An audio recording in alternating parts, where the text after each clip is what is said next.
পাহাড়ের একদম চূড়ায় বরফ আছে।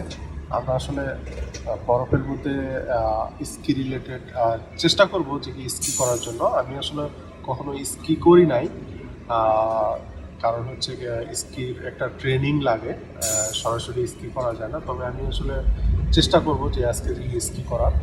আর এই যে রাস্তাগুলো যাইতেছে, এই বাড়িগুলো আমার কাছে মনে হয় যে এগুলো একদম একদম হচ্ছে স্বপ্নের যে বাড়িগুলো আছে না, সেরকম বাড়ি। আর পাহাড়গুলো সাদা দেখা যাচ্ছে, কারণ হচ্ছে কি এখন হচ্ছে শীতকাল, উইন্টার সিজন চলতেছে, যে কারণে আসলে গাছটা সব পাতা টাতা ঝরে গেছে।